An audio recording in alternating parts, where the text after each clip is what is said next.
ആക്രമിച്ച കേസിന്റെ വിചാരണ അട്ടിമറിക്കാൻ ദിലീപ് ശ്രമിച്ചു എന്ന് അന്വേഷണ സംഘം. സാക്ഷികളെ സ്വാധീനിക്കാൻ ആസൂത്രിത നീക്കങ്ങൾ നടത്തി. അന്വേഷണ ഉദ്യോഗസ്ഥരെയും പൊതുസമൂഹത്തെയും തെറ്റിദ്ധരിപ്പിക്കാൻ വ്യാജ ചികിത്സാ രേഖകൾ ചമച്ചുവെന്നും അന്വേഷണ സംഘം പറയുന്നു. അതേസമയം ദിലീപും പൾസർ സുനിയും തമ്മിലുള്ള സാമ്പത്തിക ഇടപാടിന്റെ രേഖകളും കണ്ടെത്തി. ദിലീപ് നൽകിയത് 1.5 കോടിയുടെ കൊട്ടേഷനാണ്. കേസായാൽ 3.5 കോടി തരാമെന്ന് ദിലീപ് പറഞ്ഞതായും അന്വേഷണ സംഘം വ്യക്തമാക്കുന്നു. സഹിൻ ആന്റണി ചേരുകയാണ് കൊച്ചിയിൽ നിന്ന് കൂടുതൽ വിവരങ്ങളുമായി. സഹിൻ, എന്തായാലും വിധി വരാൻ ഇനി അധികം ഇല്ല, ഇനി മണിക്കൂറുകൾ മാത്രം കാത്തിരിക്കുകയാണ് ആ വിധിക്കായി എല്ലാവരും. ആ നിമിഷത്തിലാണ് അന്വേഷണ സംഘത്തിന്റെ കൂടുതൽ വെളിപ്പെടുത്തലുകൾ കൂടി പുറത്തുവരുന്നത്.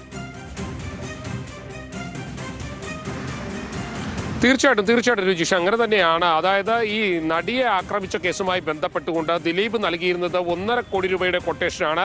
ഇത് കേസായാൽ 3.5 കോടി രൂപ നൽകാമെന്ന് പൾസർ സുനിയെ ദിലീപ് അറിയിച്ചിരുന്നു. മാത്രമല്ല, ദിലീപ് ചില സാമ്പത്തിക ഇടപാടുകൾ നടത്തിയിട്ടുണ്ട്. പൾസർ സുനിയുടെ അമ്മയുടെ അക്കൗണ്ടിലേക്ക് 10,000 രൂപ എത്തിയിരുന്നു. ദിലീപിന്റെ സുഹൃത്തും ഈ കേസിലെ സാക്ഷിയുമായിട്ടുള്ള നാദൃശ 30,000 രൂപ കൈമാറിയിരുന്നു. അങ്ങനെ സാമ്പത്തിക ഇടപാടുകൾ പോലീസിന് കണ്ടെത്താൻ കഴിഞ്ഞിരുന്നു. ഇതെല്ലാം കുറ്റപത്രത്തിൽ ഉൾപ്പെടുത്തിയിട്ടുണ്ട്. മറ്റൊന്ന്, ഈ കേസിൽ സാക്ഷികളെ സ്വാധീനിക്കാൻ ദിലീപ് ശ്രമം നടത്തി. പല സാക്ഷികളെയും മൊഴി പഠിപ്പിക്കുകയും ചെയ്തു. ഒപ്പം തന്നെ അന്വേഷണ സംഘത്തെയും ദിലീപ് തെറ്റിദ്ധരിപ്പിച്ചു എന്നുള്ളതാണ്. വ്യാജ ചികിത്സാ രേഖകൾ ദിലീപ് ഹാജരാക്കിയിരുന്നു.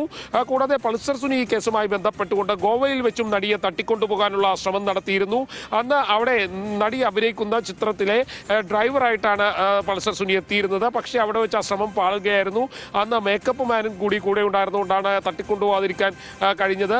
മാത്രമല്ല, 7 സ്ഥലങ്ങളിലായിരുന്നു നടിയെ തട്ടിക്കൊണ്ടുപോകാനുള്ള ഗൂഢാലോചന ദിലീപ് നടത്തിയിരുന്നത്. അത് പ്രധാനമായും അബാദ് പ്ലാസ, അമ്മ ഷോയുടെ റിഹേഴ്സൽ നടന്ന അബാദ് പ്ലാസയിൽ വെച്ച് ഗൂഢാലോചന നടത്തിയിരുന്നു. പിന്നീട് തൊടുപുഴയിൽ 2 ഇടങ്ങളിൽ ഗൂഢാലോചന നടത്തി. മറ്റൊന്ന് തൃശ്ശൂരിൽ വെച്ചായിരുന്നു. ജോർജേട്ടൻ സ്ഫൂരം എന്ന ചിത്രത്തിൻ്റെ സെറ്റിൽ വെച്ച് അവിടെ ഷട്ടിൽ കോർട്ടിൽ വെച്ച് ഗൂഢാലോചന നടത്തി എന്നുള്ളതാണ് മനസ്സിലാക്കാൻ കഴിയുന്നത്. അതിൻ്റെ ചിത്രവും പിന്നീട് പോലീസിന് ലഭിച്ചിരുന്നു. എന്തായാലും 7 ഇടങ്ങളിൽ ഗൂഢാലോചന നടത്തി എന്നുള്ളതാണ് ഈ കേസുമായി ബന്ധപ്പെട്ട പോലീസിന് കണ്ടെത്താൻ കഴിഞ്ഞതും കോടതിയെ ധരിപ്പിച്ചതും.